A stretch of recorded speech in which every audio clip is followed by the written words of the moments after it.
नमस्कार, जय सिया राम। पूजा पाठ के YouTube परिवार में हम आपका हार्दिक स्वागत करते हैं। नवरात्रि का जो यह पर्व है, इस पर्व में हम माँ भगवती की पूजा अर्चना करते हैं। प्रतिमा के स्वरूप में पूजा करते हैं, कहीं कलश के स्वरूप में पूजा होती है।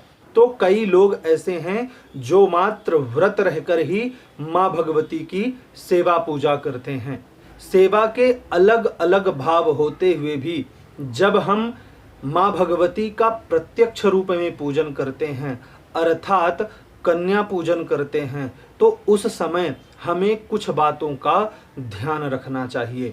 इससे पूर्व आपसे निवेदन है, अगर आपने अभी तक हमारे इस चैनल को सब्सक्राइब नहीं किया है तो सब्सक्राइब करें, क्योंकि पूजा पाठ से संबंधित, व्रत उपवास से संबंधित इसी प्रकार की दिव्याति दिव्य जानकारी हम आप तक लाते रहते हैं।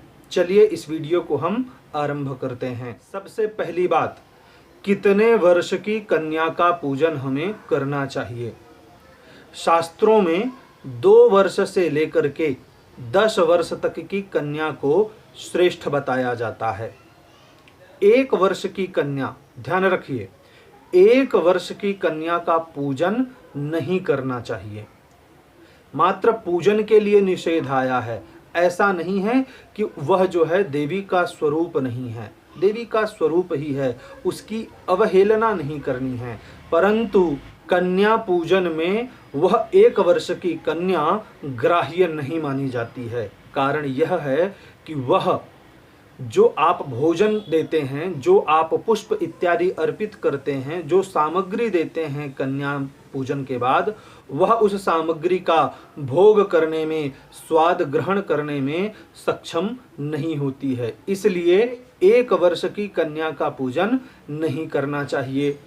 2 वर्ष से लेकर 10 वर्ष तक की कन्या ही प्रशस्त कही गई हैं, अर्थात 2 से लेकर 10 वर्ष की कन्याओं का ही पूजन करना चाहिए। 10 वर्ष से अधिक की जो कन्याएं होती हैं वह कभी भी रजो धर्म से युक्त हो सकती हैं, इसलिए उनको पूजन में ग्राह्य नहीं बताया गया है।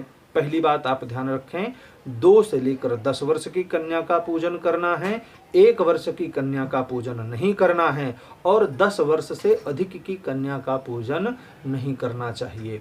ध्यान रखें, अवहेलना नहीं करनी है, अपमान नहीं करना है। आप भोजन दे सकते हैं, परंतु नव कन्याओं के अतिरिक्त में, नव कन्याओं के लिए जो है 10 वर्ष तक की कन्या का ही आपको ग्राह्य करना है। अब आते हैं दूसरी बात पर।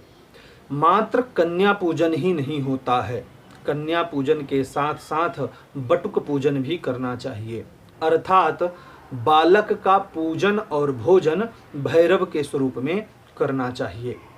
कई क्षेत्रों में जो है 2 बालकों का पूजन किया जाता है, एक बालक भैरव के स्वरूप में और दूसरे लंगूरे अर्थात हनुमान जी के स्वरूप में जो है दूसरे बालक का पूजन किया जाता है।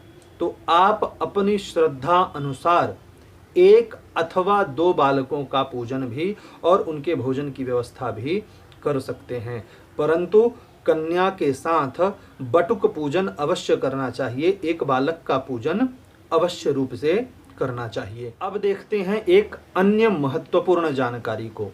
जब हम कन्या पूजन कर लेते हैं और कन्या भोज करवाते हैं, उस समय जो कन्या भोज होता है, जो कन्या के लिए हम भोग प्रसाद बनाते हैं, उसमें जो है 3 चीजों का होना अति आवश्यक है। पहला पूरी, दूसरा चना और तीसरा हलवा अथवा खीर। इन तीनों का होना अति आवश्यक माना जाता है। शास्त्रों के अनुसार खीर, पूरी और चना यह जो है माँ भगवती के प्रिय नैवेद्य कहलाते हैं।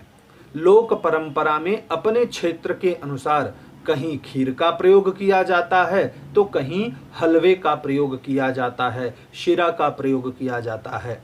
तो इस बात का ध्यान रखना है कि पूरी, चना और हलवा अथवा खीर माँ भगवती के नैवेद्य में अवश्य हो, अर्थात कन्या भोज में इन तीनों का होना अति आवश्यक है।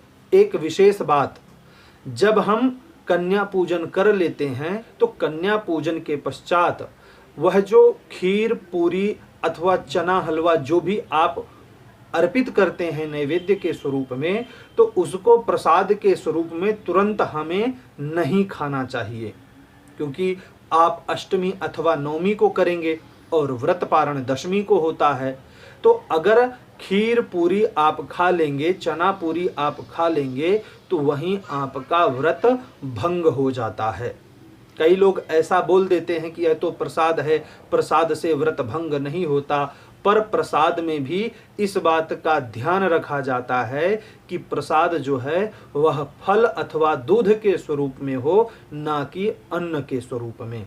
इसलिए कन्या पूजन के पश्चात, कन्या भोजन के पश्चात खीर पूरी हलवा चना इत्यादि का जो प्रसाद है वह व्रती को नहीं ग्रहण करना चाहिए, व्रत करने वाले को, उपवास करने वाले को नहीं ग्रहण करना चाहिए। लोग यह प्रश्न करते हैं हमें कितनी कन्याओं का पूजन करना चाहिए?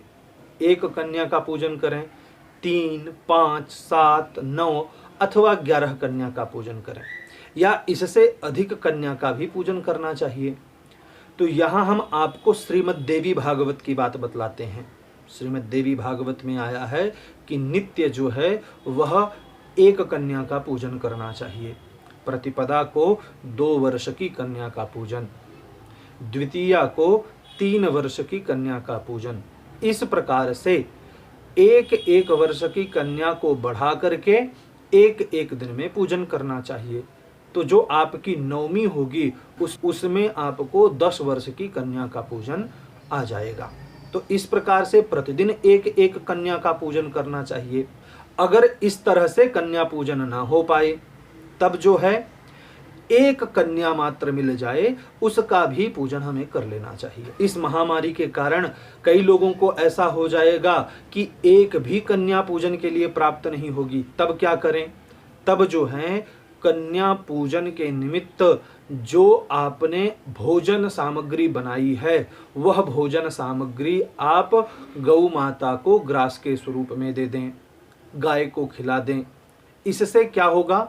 इससे कन्या पूजन ना करने का जो दोष होता है वह दोष आपको नहीं लगेगा। इस बात का ध्यान रखें, जो कन्या पूजन ना करने का दोष होता है वह दोष नहीं लगेगा, ना कि पुण्य प्राप्त होगा। गौ पूजन का पुण्य आपको प्राप्त होगा, परंतु कन्या पूजन के जो लाभ हैं, जो कन्या पूजन के फायदे हैं वह प्राप्त नहीं होंगे, क्योंकि वह तो मात्र कन्या के पूजन से ही प्राप्त होंगे। इसलिए कन्या पूजन के निमित्त गौ ग्रास करवाएं, गाय को वह भोजन अवश्य खिलाएं, इससे आप दोष मुक्त रहेंगे। आशा करते हैं कन्या पूजन से संबंधित यह जानकारी आपको पसंद आई होगी। अगर यह वीडियो आपको पसंद आता है तो वीडियो को लाइक करें। अगर अभी तक आपने हमारे चैनल को सब्सक्राइब नहीं किया है तो चैनल को सब्सक्राइब करें। इस वीडियो से संबंधित आपके मन में किसी भी प्रकार का प्रश्न है अथवा कोई सुझाव है तो नीचे कमेंट बॉक्स में हमें अवश्य बताएं। यह वीडियो देखने के लिए आपका बहुत बहुत धन्यवाद।